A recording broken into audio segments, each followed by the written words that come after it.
नमस्कार, यो हो समाचारमा स्वागत छ। म दिपेश घिमिरे। म शशि नेपाल। सुरु गरौँ अहिलेसम्मका प्रमुख समाचारबाट।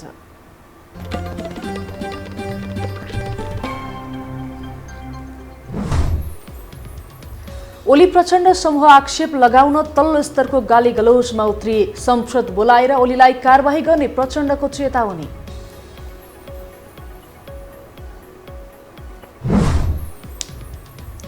जनताका समस्या छायामा राखेर संसद विघटन मात्रै राजनीतिक दलको प्राथमिकतामा। प्रधानमन्त्रीदेखि मन्त्रीहरू जिम्मेवारीबाट विचलित, पार्टीको राजनीति हावी। टेको लगाएर अड्याइएका असन इन्द्रचोक लगायत घरहरू थप जीर्ण बन्दै। कमजोर संरचना भत्काउने महानगरको योजना कागजमै सीमित।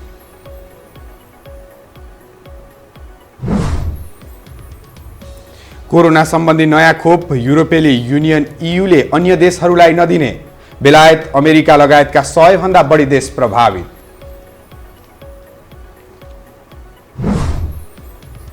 र प्रधानमन्त्री कप पुरुष क्रिकेट प्रतियोगिताको उपाधि त्रिभुवन आर्मी क्लबलाई एपीएफ 33 रनले पराजित।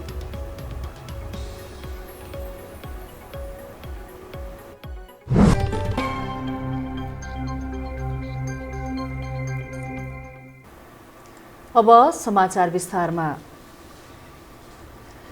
नेकपाका दुवै समूह अहिले देश दौडाहामा छन्। प्रतिनिधि सभा विघटनपछि विभाजन भएको नेकपाका दुवै समूह पार्टीका गतिविधिमा केन्द्रित बनेका हुन्। आज प्रधानमन्त्री केपी शर्मा ओली प्रचण्डका आधार निर्वाचन क्षेत्र चितवन पुगे भने प्रचण्ड धनगढी पुगे, तर रुखो आक्षेप लगाउन भने दुवैले छाडेका छैनन्। एक रिपोर्ट। केही दिन अघि मात्रै नेकपा दाहाल नेपाल समूहले चितवनमा शक्ति प्रदर्शन गरेको थियो, तर त्यसको 2 दिन नबित्दै ओली समूहले पनि शक्ति प्रदर्शनको काउन्टर दिएको छ। त्यसो त यी दुवै समूहले अहिले आमसभा र भेलाको प्रतिस्पर्धा चलाएका छन्। शनिबार प्रधानमन्त्री केपी शर्मा ओली पार्टीको कार्यक्रमलाई सम्बोधन गर्न चितवन पुगे। 4 मन्त्री सहितको जम्बो टोली लिएर भरतपुर पुगेका ओलीले दाहालमाथि कटाक्ष गर्न बाँकी राखेनन्। जनताले धोका नपाउने भन्दै ओलीले देश र व्यवस्थाको रक्षा गर्न आफ्नै नेतृत्वले मात्र सक्ने दाबी गर्दै घुँडा नटेक्ने जिकिर गरे। निरङ्कुश राजतन्त्र हुँदा घुँडा टेकिएन, पञ्चायती तानाशाही हुँदा घुँडा टेकिएन, कुनै पनि अवस्थामा घुँडा टेकिएन, नेल हत्कडी लगाएर गोल घरमा थुन्दा घुँडा टेकिएन। अब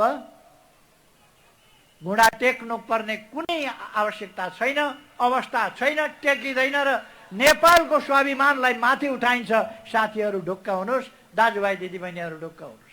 शनिबार प्रधानमन्त्री ओलीले चितवनमा सम्बोधन गर्दै गर्दा दाहालले धनगढीबाट आफू पक्षीय कार्यकर्तालाई ओलीको निरङ्कुशताबाट सचेत रहन आग्रह गरिरहेका थिए। प्रधानमन्त्री ओलीले आफै पतनको बाटो रोजेको भन्दै दाहालले आफ्नै बुद्धिले ओली इतिहासमा कलङ्कित बनेको आरोप लगाए। उनले सर्वोच्च अदालतले लोकतन्त्र र संविधानको भावना अनुसार प्रतिनिधि सभा पुनः स्थापनाको फैसला नगरे प्रतिनिधि सभा बैठक बसेर प्रधानमन्त्री केपी शर्मा ओलीलाई कारबाही गर्ने उद्घोष गरे। यो मुद्दा सर्वोच्च अदालतमा छ। हामीले सर्वोच्च अदालतले संविधानलाई राम्रोसँग बुझ्छ भन्ने हामीलाई विश्वास छ। लोकतान्त्रिक मान्यतालाई बुझ्छ, संविधान हेरेर निर्णय गर्छ भन्ने विश्वास छ। यदि सर्वोच्च अदालतमा यो मुद्दा हुँदैन थियो भने हामी सदन बोलाउँथ्यौँ। हामी संसदको बैठक बसेर संसदको बैठकबाट केपी ओलीलाई कारबाही गर्ने ताकत हामीसँग छ। यो कुरा म तपाईँहरूको अगाडि राख्न चाहन्छु।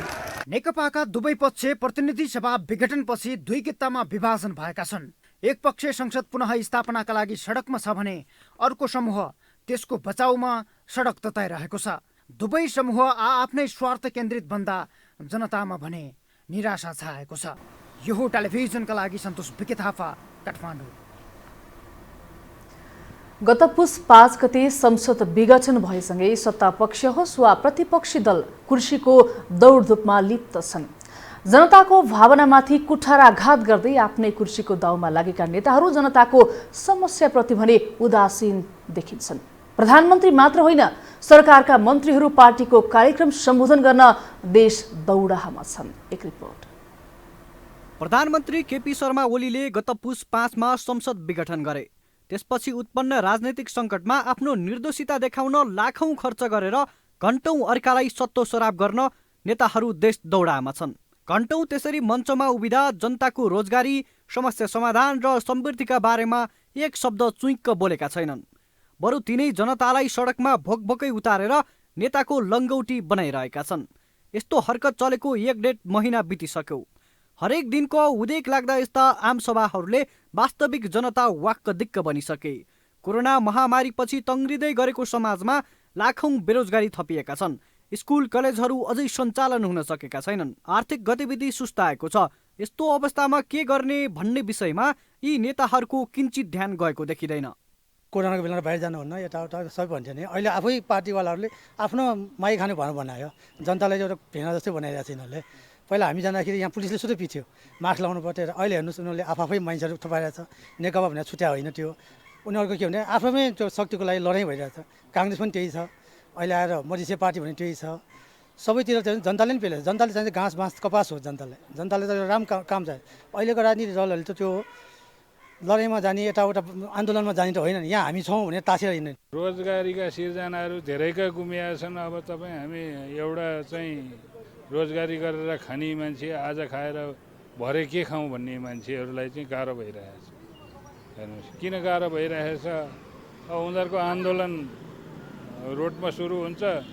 आन्दोलनमा त्यहाँ सहभागी भएर त हामीले खान पाउँदैनौँ। रोजगारी गर्नुपर्छ, रोजगारी गर्न जानलाई नि गाह्रो छ धेरै नै। कोभिड-19 का कारण देशमा थप 12 लाख बेरोजगार थपिएको त सरकारी तथ्याङ्क नै छ। प्रधानमन्त्री तथा मन्त्रीहरूलाई सरकारका काम कारबाहीहरूप्रति कुनै चासो र चिन्ता छैन। मुलुकमा संवैधानिक सङ्कट छ।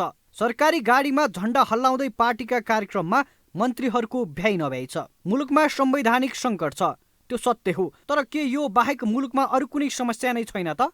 नेताहरूको निजी स्वार्थको दौडधुप र मनोपरीबाट जनता आजित बनेका छन्। जुन अहिलेको राजनीतिक उथलपुथलले गर्दा जनता झन् मारिरहेका छन्। जनताको चाहना नबुझिकन सरकारले चाहिँ यिनीहरू आफै नै जुन खानी दाउमा परिरहेको रहेछ भन्ने जनताले बुझ्न सक्नु रहेछ। अब चाहिँ पर्ने अवस्था आयो यिनीहरूले। किनभने जनताको लागि नै सोच्ने होइन चाहिँ यिनीहरू आफैलाई सोच्नु चाहिँ अघि बढ्नु रहेछ। तपाईँको जनता समस्या नै समस्याले पिल्सिँदा पनि नबोल्ने नेताहरू आफ्ना लागि भने विभिन्न हत्कण्डा अपनाउन तयार बनेका छन्। तत्कालीन रूपमा यो महामारीको कसरी सामना गर्ने र अहिले सङ्कटग्रस्त भएको नागरिकको जीवनलाई कसरी बचाउने, त्यसपछि पनि दीर्घकालीन रूपमा परेको जो असर छ त्यसको कसरी सामना गर्ने भन्ने किसिमको ध्यान केन्द्रित गर्नुपर्ने अवस्था थियो। तर त्यसको ठिक विपरीत प्रधानमन्त्री ओलीले जे काम गर्नुपर्ने हो त्यो गैर जिम्मेपूर्ण तरिकाले उहाँले के भने प्रतिनिधि सभा विघटन गरिदिनु भयो। गैर जिम्मेवार नेताहरूको गतिले देशलाई बर्बादीको दिशामा धकेलिरहेको छ। नेताहरूले यो बुझ्न जरुरी छ कि संसद विघटनपछि उत्पन्न राजनैतिक सङ्कटसँगै जनताका समस्याहरूलाई नजरअन्दाज गर्न मिल्दैन। यो हो टेलिभिजनका लागि क्यामेरामा सिरस श्रेष्ठको साथमा उत्तर कुमार साहु, काठमाडौँ। अब बाँकी समाचार। दर्शक हँसाउने काम हास्य कलाकारको हो, तर आजभोलि हास्य कलाकारको बिडो प्रधानमन्त्री केपी शर्मा ओलीले थामिरहेको भन्दै राजनीतिक वृत्तमा व्यङ्ग्य हुने गरेको छ। मुलुकको कार्यकारी प्रमुख जस्तो जिम्मेवार पदमा बसेर ओलीले गम्भीर विषयमा समेत उडन्ते तरिकामा हलुका टिप्पणी गरिरहेका छन्। एक रिपोर्ट। आफै नहाँसी अनुहार नबिगारी दर्शकलाई कसरी हँसाउन सकिन्छ भन्ने कला पहिले महजोडी, मनोज गजुरेल जस्ता प्रहसनमा खारिएकाहरूबाट थाहा हुन्थ्यो। तर अहिले ती कलाकारहरूलाई मात खुवाउने गरी राजनैतिक सभा समारोहमा नेताहरूले जनतालाई मुर्छा पर्ने गरी हँसाइरहेका छन्। त्यसको उपहार स्वरूप परर ताली पनि पाइरहेका छन्। अस्ति भर्खरै तपाईँहरूले हेर्नुभयो नि जी न्युजको इन्टरभ्यू, उहाँले बोलाएको त्यो पनि नाटकै हो। नौटङ्की हो, नौटङ्की नै हो, यो नौटङ्की नै हो। एउटा नेताले अन्तर। जसमध्येका एक खप्पिस पात्र हुन् प्रधानमन्त्री केपी शर्मा ओली। उसो त प्रधानमन्त्री ओली पहिलेदेखि नै हँसाउन खप्पिस थिए। उनले भाषण गर्दा फ्याट्ट निस्किने उखान टुक्काले सबैलाई पेट मिची नहाँसी सुक्खै दिँदैन। उनको उखान टुक्का सुनेर मनोरञ्जन लिनकै लागि मात्र पनि कतिपय दर्शकले ओलीको भाषण छुटाउँदैनन्। प्रधानमन्त्रीको यो शैली प्रतिनिधि सभा विघटन भएर नेकपा दुईचिरा भएपछि झनै पुरस्कृत र आकर्षक बनेको छ। केपी ओलीले महिलाको किडनी लाएर दिमागै बिग्रियो। महिलाको किडनी लगाउँदा दिमाग बिग्रियो भने महिलाबाट जन्मिएको त्यो मान्छे पहिले नै। आजभोलि ओली जहाँ पुग्छन् त्यहाँ तालीको गडगडाहाट हुन्छ, हो हल्ला हुन्छ, दर्शकहरू निकै उत्साहित बन्छन्। मानौ त्यो एउटा राजनैतिक आमसभा होइन, महोत्सव हो। हामी यहाँ छौँ भनेर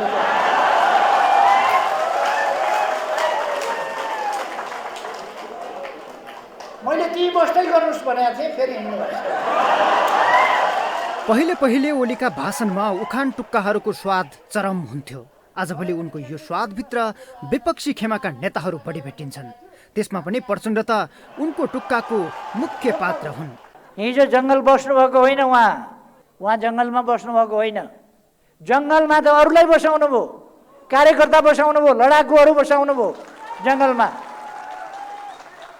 आफूहरू त जेलवाला तेलले जुल्फी कोरेर दिल्ली बस्नु। विपक्षी खेमाका नेताहरूलाई आफूतिर तान्न पनि उनको हँसाउने कलाले काम गरिरहेको छ। नेकपा कुन वैधानिक र कुन ठुलो भन्ने बहस भइरहेका बेला कतिपय त उनको हँसाउने खुबीकै कारण प्रभावित भएर उनकै कित्ताको भागीदार बन्न पुगे होलान्। यति मान्छे त शिशीमा औषधि बेच्ने, त्यसले पनि रत्न पार्कमा जम्मा गर्छ। हँसाउनु एक कला हो जो सबैसँग हुँदैन। हँसाएरै मान्छे फसाउनु झन् ठुलो कला हो, जुन हाम्रा प्रधानमन्त्रीसँग छ। मलाई पदको लोभ छैन, अरू जस्तो पदको लोभ होइन, तर मलाई उधार हुँदैन। हेर्दा सुकिलो मुकिलो चिटिक्क परेको ज्यान, भयङ्कर कलाकारैको जस्तो लाइफस्टाइल र पर्सनालिटी, स्ट्यान्ड अप कमेडियन जस्तै नदेखिए पनि काम उस्तै। हँसाउनु ओलीको पेसा नै नभए पनि हास्य रस भएका नेताहरूको रूपमा जनताले बुझ्न थालेका छन्। जसरी उनले अभिव्यक्ति कलाबाट जनतालाई हँसाएका छन्, त्यसरी नै जनताका समस्या समाधान गरेर हँसाउन सके वास्तवमा उनी सफल हुने थिए, होइन र? यो हो टेलिभिजनका लागि सन्तोष विकी थापा, काठमाडौँ। वन तथा वातावरण मन्त्री पेम बहादुर आलेले देशलाई काठ निर्यात गर्ने अवस्थामा पुर्याउन वैज्ञानिक वन कार्यविधि खारेज गरेको बताउनु भएको छ। नेपाल फर्निचर तथा फर्निसिङ सङ्घको 21औं वार्षिक साधारण सभामा बोल्दै मन्त्री आलेले वार्षिक 10 देखि 12 अर्ब बराबरको काठ आयात गर्नुपर्ने अवस्थाको अन्त्य गरी काठ निर्यात गर्ने अवस्थामा पुग्नका लागि वैज्ञानिक वन कार्यविधि खारेज गरिएको बताउनु भएको हो। अब बन्ने वन नियावली मार्फत एउटा सामुदायिक वनबाट वार्षिक 50,000 क्युफिट काठ निकाल्न सक्ने व्यवस्था गर्न लागि मन्त्री आलेको भनाइ छ। वार्षिक 10 देखि 12 अर्बको काठ आइरहेको छ, स्टिल फर्निचरहरू आइरहेको छ। कम्तीमा तिनलाई चाहिँ विस्थापित गर्नको निमित्त मैले यो वैज्ञानिक वनलाई खारिज गरेर 21,755वटा देशभरि रहेका सामुदायिक वनहरू छन्। त्यति मात्र नभएर तपाईँको सरकारी वनहरू छ। यी वनहरूबाट काठ कसरी ल्याउने, कसरी हामीले बाहिर चाहिने, यसलाई चाहिने बाहिर हामीले पठाउने भन्ने सवालमा यसको बारेमा चाहिने मन्त्रालयभित्र गहन छलफल भइरहेको कुरा म यहाँहरूलाई जानकारी गराउन चाहन्छु। वन क्षेत्रबाट काठ उत्पादन भएपछि देशलाई काठमा आत्मनिर्भर मात्र नभई निर्यात गर्ने स्थितिमा पुर्याउन आफू प्रतिबद्ध रहेको पनि मन्त्री आलेले बताउनुभयो। सरकारले वैज्ञानिक वन व्यवस्था कार्यविधि 2071 खारेज गरिसकेको छ। हामीसँग समाचार अझै बाँकी छन्, अहिलेलाई विश्राम।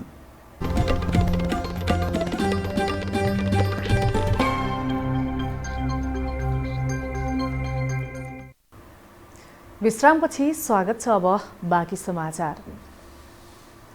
कोरोना संक्रमणबाट आज थप 2 जनाको मृत्यु भएको छ।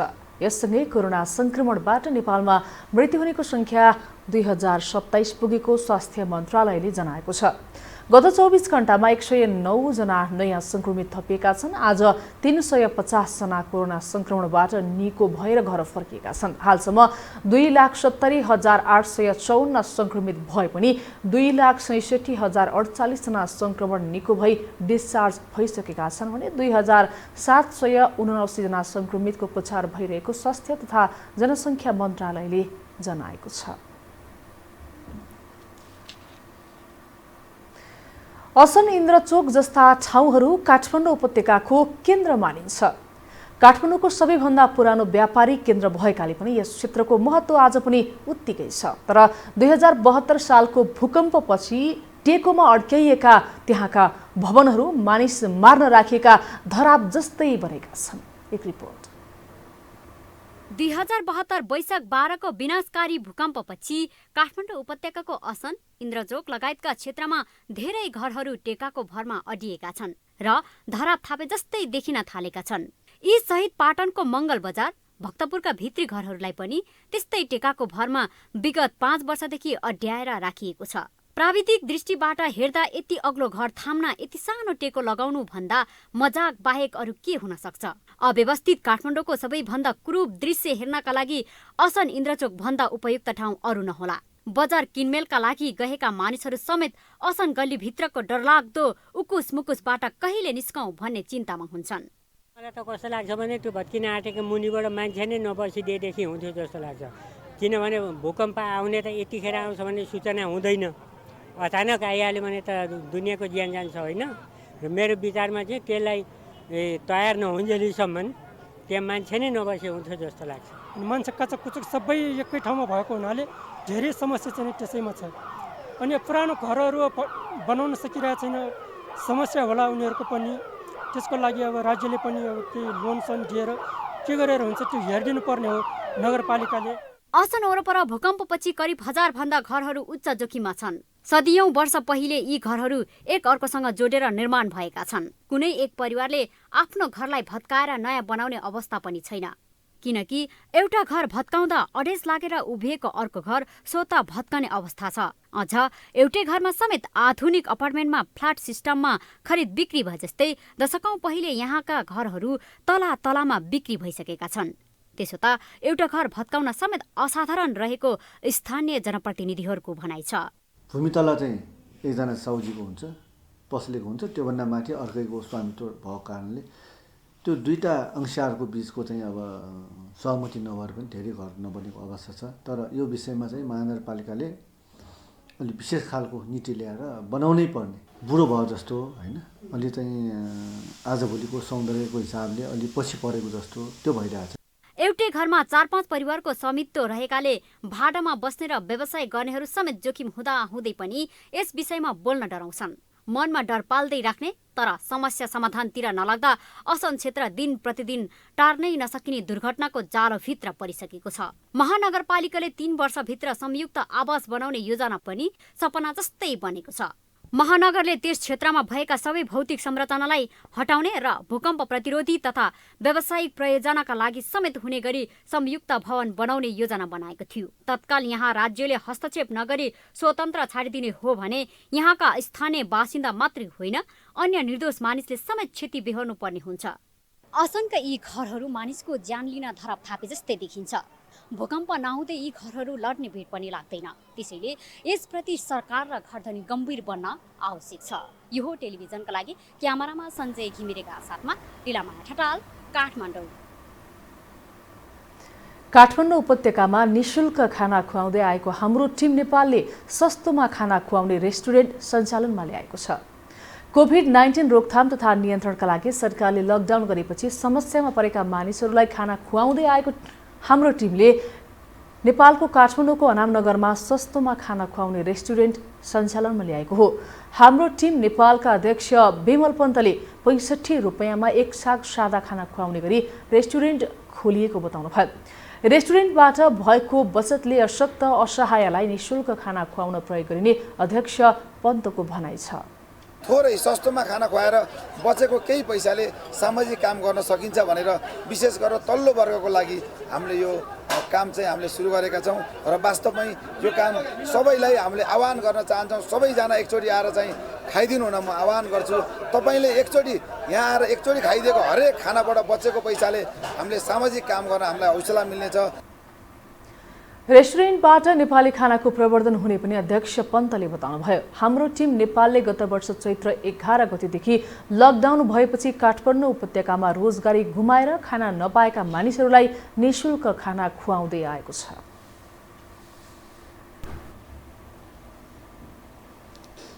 अब बाँकी समाचार। हिमाली जिल्ला सोलुखुम्बुको थुलुङ दुधकोशी गाउँपालिकामा व्यक्तिको दान अभियानबाटै निर्माण सुरु गरिएको थुलुङ दुधकोशी सामुदायिक अस्पताल निर्माणको काम अन्तिम चरणमा पुगेको छ। 2 वर्ष अघि महायज्ञबाट सङ्कलन भएको रकमबाट सुरु गरिएको अस्पताल अब पूर्ण हुन लागेको हो। एक रिपोर्ट। 2 वर्ष अघि सप्ताह ज्ञान महायज्ञको आयोजना गरी सोलुखुम्बुको थुलुङ दुधकोशी गाउँपालिकामा 50 शय्याको अस्पताल बनाउने अभियान थालिएको थियो। अस्पताल शिलान्यास गर्दा कमाई खाने धन्दा सुरु भयो भनेर चर्को आलोचना पनि भएको थियो। तर हेर्दा हेर्दै 2 वर्ष नबित्दै 2 ढलान सहित अस्पतालको भवन ठडिएको छ। अहिले पनि धमाधम काम भइरहेको छ। जोस 2-3 महिनाभित्रमा चाहिँ सक्ने नै प्रोसेसमा छौँ, तर सबैले साथ र सहयोग चाहिँ गरिदिनु पर्यो। अस्पताल सञ्चालनका लागि थुलुङ दुधकोशी गाउँपालिकाले धुलिखेल अस्पतालसँग समन्वय गरिसकेको छ। प्राविधिक उपकरणदेखि चिकित्सक सहित जनशक्तिका लागि धुलिखेल अस्पतालले योजना अघि बढाइसकेको छ। गाउँपालिकाले आगामी 7-8 महिनाभित्र अस्पताल नै सञ्चालन गरिसक्ने लक्ष्य निर्धारण गरेको छ। निर्माण सुरु भएको समय मात्रै जोड्ने हो भने करिब 1 वर्ष मात्रै भयो। कोरोना प्रभावले केही असर गरे पनि इच्छा शक्तिका अगाडि लकडाउनले कुनै फरक पारेन। धमाधम निर्माण चलिरह्यो। अस्पताल सञ्चालनमा नआउँदासम्म यो क्रम नरोकिने पालिका अध्यक्ष असीम राईको भनाइ छ। 10 महिनाभित्र हामीले भव्य उद्घाटन गरेर त्यहाँको जनताको आवश्यकता पुरा गर्ने हिसाबले हामीले अस्पताल सञ्चालनमा ल्याउँछौँ। दुर्गम गाउँमा 50 शय्याको आधुनिक अस्पताल बनाउनु कम चुनौतीको विषय होइन। महायज्ञ सञ्चालनकै क्रममा अस्पताल निर्माणका लागि 10 करोड रुपैयाँ दान सहयोग गर्ने धेरैले अठोट गरेका थिए। मानिसको गच्छ अनुसार 5,000 10,000 गर्दै करिब 4 करोड रुपैयाँ सङ्कलन भयो। तर अझै आश्वासन अनुसार 6 करोड रुपैयाँ सङ्कलन भएको छैन। सहयोग प्राप्त नभए पनि पालिकाकै बजेट खर्चेर निर्माण कार्य भने नरोकिएको अध्यक्ष राईले बताए। हामीले त्यहाँ 10 करोड रुपैयाँको कमिटमेन्ट्स प्राप्त गरेका थियौँ त्यो इभेन्टमा, र आज हामीले लगभग 4 करोड भन्दा बढी पैसा प्राप्त नै गरिसक्यौँ। र मलाई के छ भने हामी 60% हाम्रो टोटल कमिटमेन्ट्सको 60% पैसा चाहिँ हामीले प्राप्त गर्छौँ नै हाम्रो निर्माण चरणभरि भन्ने हामीले आशा छ। यो विकासको एउटा नमुना हो। दत्त चित्त लगाएर स्वार्थ नसाधी काम गर्यो भने विकासका पूर्वाधारहरू सम्पन्न गर्न कुनै असहज छैन भन्ने सन्देश यसले दिएको छ। क्यामेरामा डीबी मगरको साथमा विक्रम श्रेष्ठ, सोलुखुम्बु। नेपाली प्रतिभा प्रतिष्ठान बेलायतले वरिष्ठ साहित्य साधक डाक्टर राजेन्द्र विमललाई प्रतिभा सम्मान र युवा कवि विमला तुम्खेवालाई प्रतिभा पुरस्कारबाट सम्मानित गरेको छ। प्रतिष्ठानले आज काठमाडौँमा विशेष कार्यक्रम गरी स्रष्टाद्वयलाई सम्मानित गरेको हो। कार्यक्रममा प्रमुख अतिथि नेपाल प्रज्ञा प्रतिष्ठानका कुलपति गंगा प्रसाद उप्रेतीले 1 लाख रुपैयाँ नगद सहित कवि तुम्खेवालाई प्रतिभा पुरस्कारबाट पुरस्कृत गर्नुभएको हो। वरिष्ठ साहित्यकार डाक्टर राजेन्द्र विमलका तर्फबाट सम्मान लिन उहाँका छोरा उपस्थित हुनुहुन्थ्यो। प्रतिभा सम्मानको राशि 50,000 रुपैयाँको रहेको छ। दुवै स्रष्टालाई नेपाली साहित्यको श्री वृद्धिमा योगदान पुर्याए बापत सम्मानित गरिएको हो।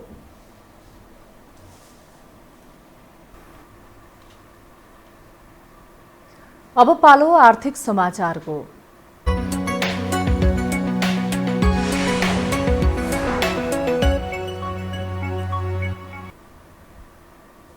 नेपाली कांग्रेसका उपसभापति विमलेन्द्र निधिले देशको आर्थिक विकासमा सहकारी क्षेत्रको योगदान महत्त्वपूर्ण भएको बताउनु भएको छ। नेपाल सहकारी बैंकले आयोजना गरेको कार्यक्रममा बोल्दै उपसभापति निधिले देशको राजनीतिक र गैर राजनीतिक क्षेत्रमा सहकारी क्षेत्रको योगदान महत्त्वपूर्ण भएको बताउनु भएको हो। तर पछिल्लो समय सहकारी क्षेत्रको विकासका लागि सरकारले महत्त्व दिएर नीति निर्माण गर्न नसकेको बताउनु भयो। 3 खम्बे अर्थनीति अवलम्बन गरिए पनि अझै पनि सहकारीको विकास र विस्तारको क्षेत्रमा खासै काम हुन नसकेको उपसभापति निधिको भनाइ छ।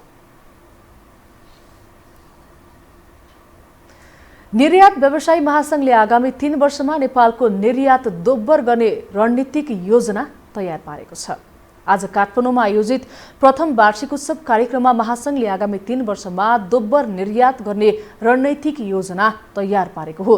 महासंघका अध्यक्ष रामबहादुर गुरुङले महासंघसँग आबद्ध सबै पक्षसँग अन्तर्क्रिया गरी 3 वर्षीय रणनीतिक योजना तयार पारेको बताउनु भएको छ। उहाँले महासंघले आगामी 3 वर्षमा नेपालको निर्यात 1 खर्बबाट 2 खर्बमा पुर्याउने रणनीति बनाएको र आगामी 5 वर्षमा 7 खर्ब निर्यात पुर्याउने लक्ष्य लिएको बताउनु भयो।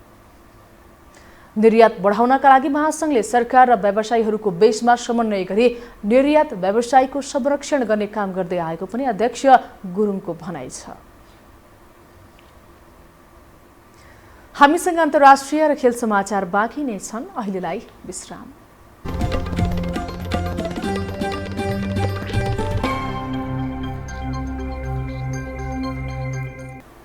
विश्रामपछि स्वागत छ। अब पालो अन्तर्राष्ट्रिय समाचारको।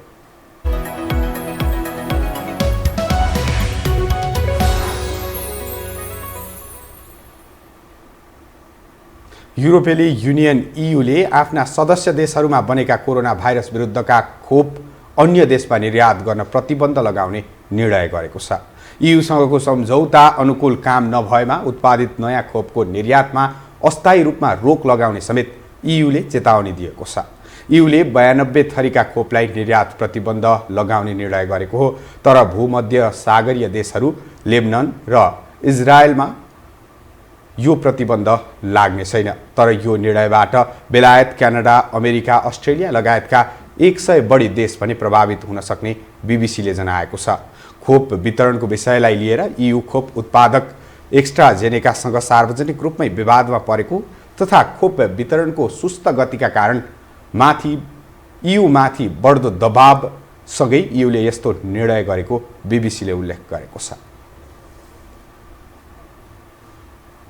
अब पालो खेल समाचारको।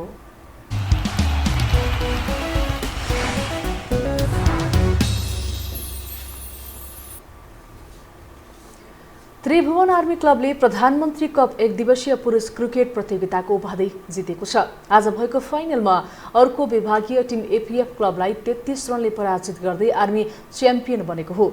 टियु क्रिकेट मैदानमा आर्मीले दिएको 212 रनको लक्ष्य सहित जवाफी ब्याटिङ गरेको APF 41 ओभर 3 बलमा अल आउट हुँदै 178 रनमा समेटिएको थियो। अन्तिम 4 बलमा 3 विकेट गुमाएपछि APF उपाधिबाट वञ्चित भएको हो।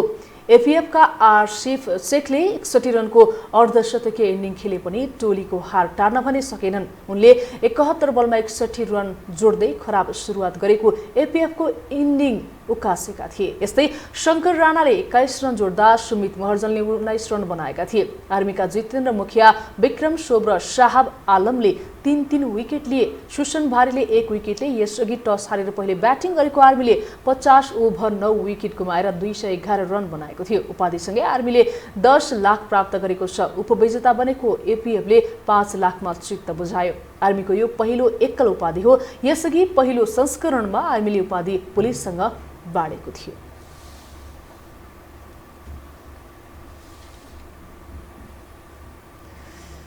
मोफसलको चर्चित फुटबल प्रतियोगिता आहारा गोल्ड कप फुटबलको 19औं संस्करण चैत्र 17 गतिबाट सुरु हुने भएको छ। आयोजक सहारा क्लबले आज पत्रकार सम्मेलन गर्दै प्रतियोगिता चैत्र 17 गतिदेखि 28 गतिसम्म पोखरा रङ्गशालामा हुने जनाएको हो।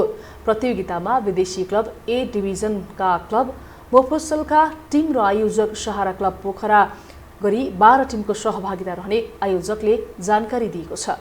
प्रतियोगिताको टिकट शुल्क र पुरस्कार राशि भने सार्वजनिक गरिएको छैन। गत वर्ष नेपाल पुलिस क्लबलाई फाइनलमा पराजित गर्दै मनाङ मर्स्याङले उपाधि जितेको थियो। खेल समाचारसँगै हामी यो समाचारको अन्त्यमा आइपुगेका छौं। बिदा हुनु अघि प्रमुख समाचार पुनः एकपटक।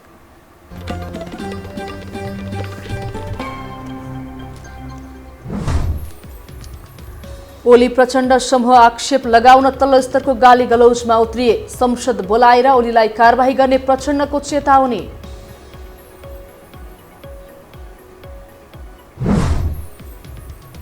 जनताका समस्या छायामा राखेर संसद विघटन मात्रै राजनीतिक दलको प्राथमिकतामा। प्रधानमन्त्रीदेखि मन्त्रीहरू जिम्मेवारीबाट विचलित, पार्टीको राजनीति हावी। टेको लगाएर अड्याइएका असन इन्द्रचोक लगायतका घरहरू थप जीर्ण बन्दै, कमजोर संरचना भत्काउने महानगरको योजना कागजमै सीमित।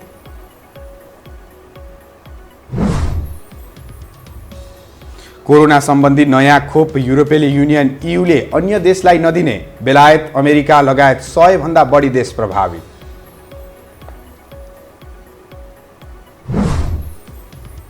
र प्रधानमन्त्री कप पुरुष क्रिकेट प्रतियोगिताको उपाधि त्रिभुवन आर्मी क्लबलाई एपीएफ 33 रनले पराजित।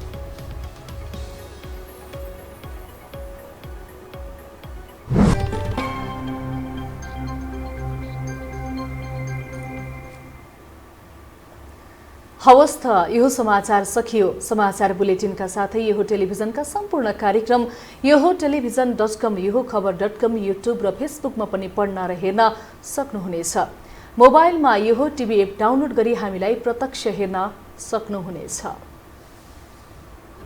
तथ्यसहितको निष्पक्ष समाचारका लागि यो टेलिभिजन हेर्दै गर्नुहोला। नमस्कार।